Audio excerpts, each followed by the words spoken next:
Мен Ошарды клубда иштейм. Ооба. Сөз менен айта бериң. Алдап саяр деп жазып койгон. Не деген бул? Не деген тартип бул?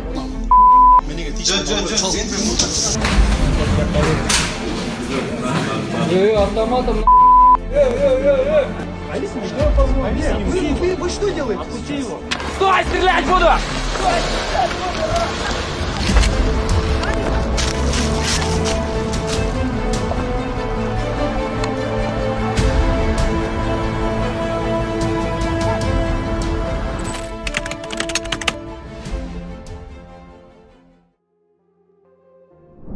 Укук коргоо органдарынын кызматкерлерин сүрөткө, видеого тартууга болбойт. Антпесе 5000 сом айыппул төлөөгө, же болбосо 5 суткадан 7 суткага чейин камалышыңыз мүмкүн. Дал ушундай мыйзам долбоору жогорку кеңеште сунушталууда. Бул эмне болгон мыйзам, кимдер сунуштап жатат, эмнеге алдыда кененирээк айтып беребиз. Аталган мыйзам долбоору 16 сентябрда жогорку кеңештин сайтында катталды. Авторлор кылмыш жаза кодексинин 280 беренесине, ал эми укук бузуулар жөнүндө кодексинин 128 жана 525 беренелерине өзгөртүүлөрдү киргизүүнү сунуштоодо.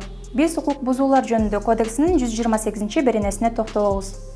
Коомдук тартипти сактоо боюнча милдеттерин өтөп жүргөн ички иштер органдарынын кызматкеринин мыйзамдуу талабына баш ийбөө, жеке жактарга 30 эсептик көрсөткүч өлчөмүндө айыппул салууга, же болбосо 20 саатка чейинки мөөнөткө коомдук иштерге тартууга алып келет. Дал ушул беренени төмөндөгүчө өзгөртүүнү сунуштап жатышат. Коомдук тартипти сактоо жана коомдук коопсуздукту камсыз кылуу боюнча милдеттерин өтөп жүргөн укук коргоо органынын кызматкерлерин, аскер кызматчысынын, ошондой эле башка адамдын мыйзамдуу талабына баш ийбөө, ошого тете кызматтык милдеттерин аткарып жаткан кызматкерлердин ишине мыйзамсыз кийлигишүү, фото жана видеого тартуу менен укук коргоо органдарынын кызматкерлеринин ишин каралоо максатында материалдарды кийин интернетке, сайтка таратуу, жеке жактарга элүү эсептик көрсөткүч өлчөмүндө айыппул салууга, же 5-тен 7 суткага чейин камакка алууга алып келет.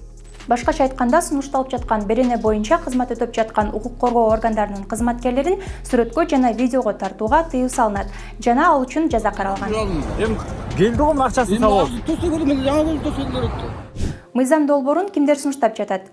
Кызыгы, аталган мыйзам долбоорунун авторлорунун көпчүлүгү мурдагы укук коргоо органдарында иштегендер. Алардын өмүр баянына кыскача токтолсок. Өмүрзаков Сүйүнбек Абдылдаевич милициянын генерал-майору, 1997-2021 жылдары Ички иштер министрлигинде ар кандай кызматтарда иштеген. Эрбаев Алишер Ташпаевич эмгек жолун улуттук коопсуздук кызматынан баштаган. Тактап айтканда 1997-2013 жылдары Кыргыз Республикасынын улуттук коопсуздук комитетинде ар кандай оперативдик жана жетекчилик кызматтарда иштеген. 2009-2010 жылдары финансы полициясында, 2015-19 жылдары бажы кызматында эмгектенген.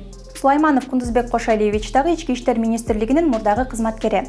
Ал министрликте 1993-14 жылдары иштеген. Ал эми Атажанов Ырысбек милицияда 2006-2008 жылдары иштеген. Авторлордун бирөөсү Райым Бачаева Венера Калыбековна гана укук коргоо органдарында иштеген эмес. Коомдук талкуулоонун жүрүшүндө Кыргыз Республикасынын Ички иштер министрлигинин ардагерлер кеңешинен сунуштар келип түшкөнү айтылат.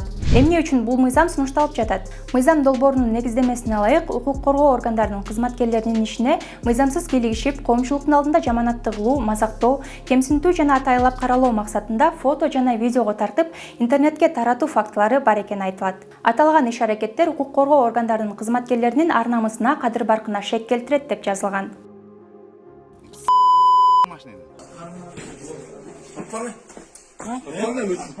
Социалдык тармактын колдонуучулары аталган мыйзам жарандардын укугун чектеп, коррупцияга жол ачат деп кооптонуп жатышат. Бул мыйзам көп карапайым элди кыйнайткы күнөөсүз. Подстава менен камалып, пытка менен күнөөнү мойнуна алдырып, каалаганын кылып коррупцияга жол ачылат. Жарандын да коопсуздугу керек деп ойлойм. Сактык үчүн эки тарап тең тартканга укуктуу болушу керек.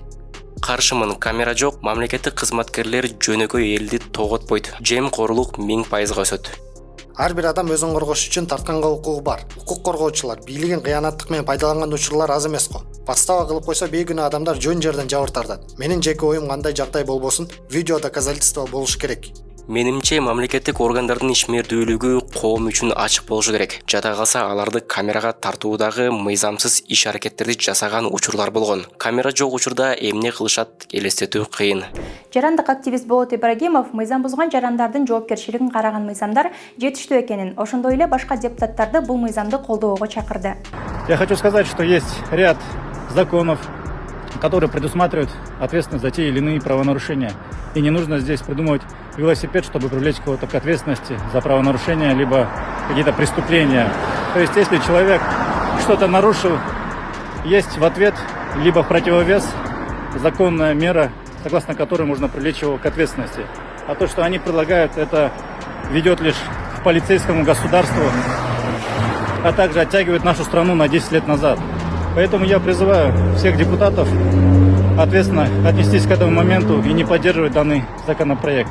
Юрист Шардар Абдыкапаровдун айтымында сунушталып жаткан мыйзам жарандардын конституциялык укуктарын бузат. Ошондой эле юрист алардын практикасында укук коргоочу органдын кызматкерлери жарандардын гана эмес адвокаттардын да укугун бузганга аракет кылышат. Бул боюнча бизде эң башкы мыйзам конституция деп айтабыз. Азыр мен сиздерге конституцияга таянып айта кетем.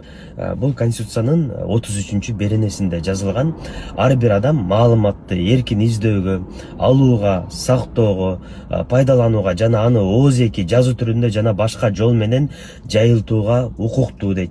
Ошондой эле конституциянын 63-чү беренесинде жазылып атат сөз, басма сөз жана жалпыга маалымдоо каражаттарынын эркиндигин чектеген мыйзамдын кабыл алышына тыюу салынат деп. Неге видеофиксация обязательно болуш керек? Мисалы биз как адвокат катары даже иштеп жүргөндө, мына тергөө тарапка киребизби? Кадимкидей эле кээ бир милиция тергөөчүлөр не только айыпталып аткан адамдын адвокаттардын да укуктарын бусканга аракет кылат. Ошол жөнүнөн биз видеого тартып баштаганда уже ал тергөөчү башкача сүйлөй баштайт дегендей. 2021-жылы Бишкек шаарынын Жибек жолу Гоголь көчөлөрүнүн кесилишинде айдоочу менен милициянын патрулдук кызматкеринин ортосунда жаңжал чыгып, окуя айдоочунун өлүмү менен аяктаган. Бул окуя коомчулукта резонанс жараткан эле. Алгач шаардык милиция араздашууда айдоочу кызматкердин табелдик куралын тартып алууга аракет кылган жана тапанча кокусунан атылып кеткен деген мазмунда билдирүү тараткан. Бирок көп өтпөй эле социалдык тармактарда кызматкер өзү ок чыгарганы тартылган видео тараган. Жыйынтыгында патруль кызматкерлерине кылмыш иши козголуп, видео тасмадагы иштин материалдарына тиркелген. 2022-жылы ок чыгарып алган кызматкер күнөөлүү деп табылып, 16 жылга эркинен ажыратылган. Депутат Дасан Бекешев бул мыйзам кабыл алынып калса, жарандар өз укуктарын коргой албай калышарын белгиледи. Жана бул мыйзамды бөгөттөө үчүн жарандар президентке жана башка депутаттарга кат жазышы керек деп билдирди. Вы не сможете снимать правонарушения гаишников, которые часто происходят. Вы не сможете беспредел милиционера снимать, потому что за этот же беспредел вы получите очередной беспредел, вы будете сидеть. Вы не сможете защитить свои права, вы не сможете доказать свою правоту, вы будете постоянно виноватым. И все будет на усмотрение уже не суда, а милиции. Я считаю, что граждане должны писать президенту, значит, другим депутатам для того, чтобы заблокировать этот законопроект. Он очень ужасен и даже хуже всех предыдущих, наверное, законопроектов.